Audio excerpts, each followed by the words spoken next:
Bit to Kyle Ace family. As I was saying, violence. Was I talking about violence? Wasn't I talking about bada boom, bada bang? Hey, we're going to take care of this. Yeah, you talking to me. You talking to me because I heard things. I suppose you could say I've been talking about violence all along through the entire thread of my gabbing over the last several weeks.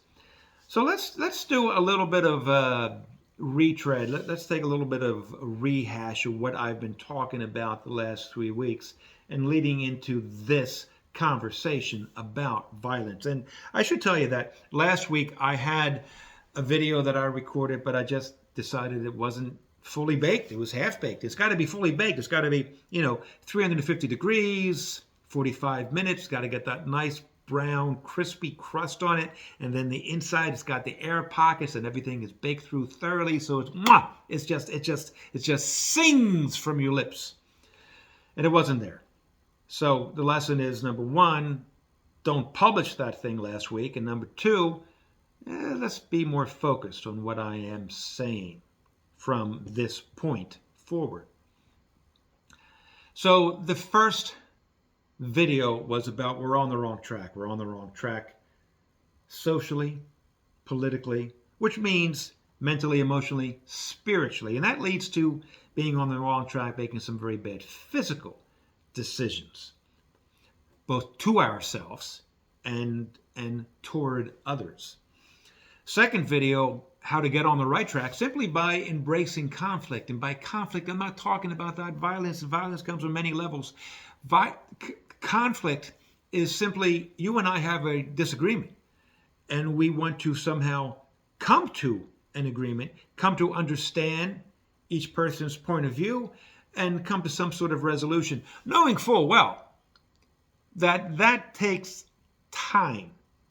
That could be measured in hours, days, weeks, months, sometimes even years, even though I'm not a big fan of the year plan. We come to resolutions, we come to understanding incrementally. And that's done with mutual respect, that's done with listening, because real dialogue doesn't happen without listening. There's got to be speaking as well as listening, because you're giving the other person the opportunity to learn something from you, and you're giving yourself the opportunity to learn something from the other person.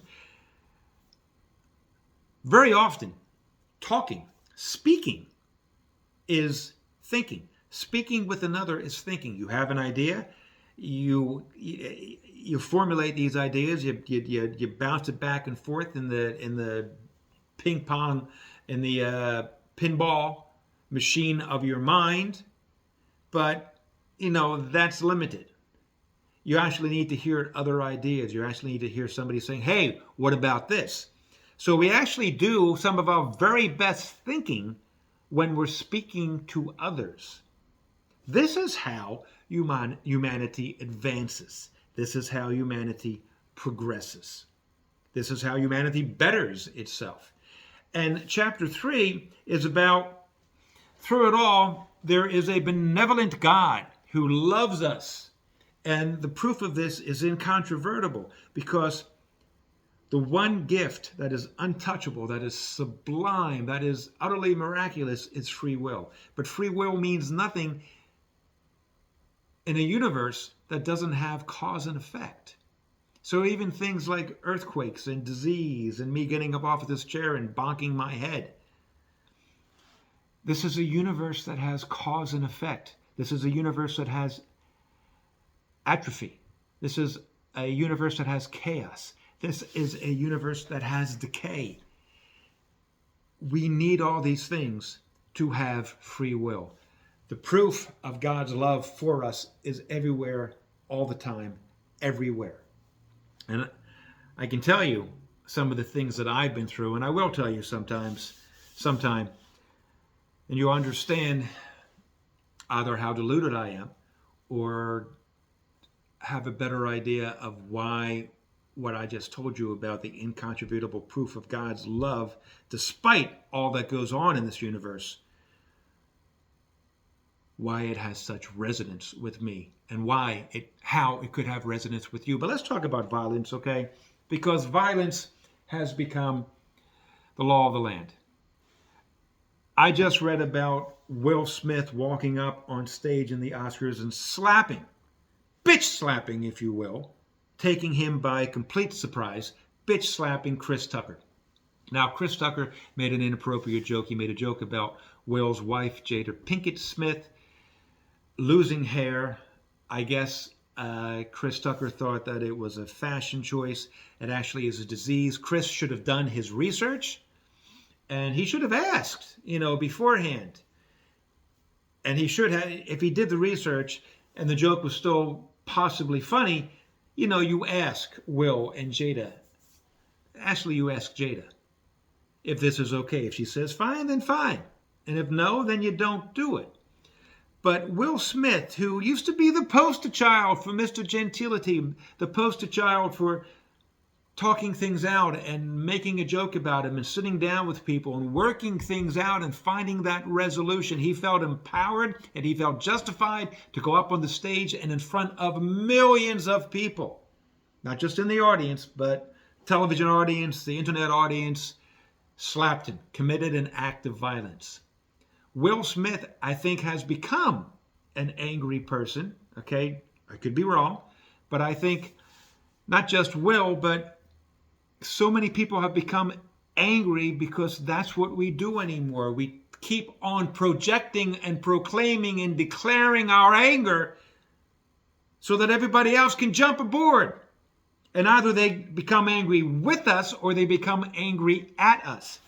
There have been many people I've read on social media saying, my Facebook friend list, saying this was uncalled for and the academies used to be a class act and now they're classless. But a lot of these same people, they have a politician they disagree with. There's a picture of them. A number one douchebag or number one piece of dirt or, actually more vulgar things said.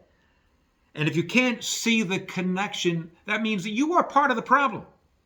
You think there's a difference between constantly insulting somebody and somebody actually getting so upset that they commit physical violence. One very easily leads to the other. I know one guy who goes around town with his Jeep and there's a big American flag, and adjacent to it is a big sign saying F-U-C-K Biden. Doesn't even bother to asterisk it out. And I know other people that are F-U-C-K Trump on their bumper stickers and T-shirts and textbooks and what have you. And they have videos that proclaim that in the headlines. I have a neighbor who says if F asterisk asterisk asterisk if Biden, and then F asterisk asterisk asterisk if you voted for Biden. So what the heck? She drives around and she's insulting more than half the people in Philadelphia because Philadelphia is a blue city. And, best case scenario, she's insulting half the people on the street. Why? How is that a good thing? And how could you possibly be saying that is not see the connection? Violence has become the way that we do business here in America. And I suppose is spreading in many nations across the world. And I'm saying, stop. Stop. Stop. We think by speaking. We go forward by speaking. We move forward by offering the hand of love. Even with the people that we absolutely disagree with, there's something that we can learn from everybody. And I don't mean just learning about them or learning about, quote, their side. I don't believe in sides. But we learn about them. And in so doing, learn about ourselves. Right now, we pretty much have a 50-50 split between those who are really angry at one side and those who are really angry at one side. And that's not going to go away Many people think it's going to go away by using violence, by forcing someone to their knees and have them admit, oh my God, I did the wrong thing. Please forgive me. I'll never do it again. That causes resentment. That causes suppression of actual ideas. That causes suppression of the human spirit. Instead of having the 50-50, if we actually work toward an understanding and finding that common ground and moving forward, maybe it could be 80-20. Maybe it could be 90-10. Heck, even if it's 60-40, it's better. And again, I'm not talking about using force or coercion. Hope I said that right. Force. There is a way out. There has always been a way out. There has been a way forward.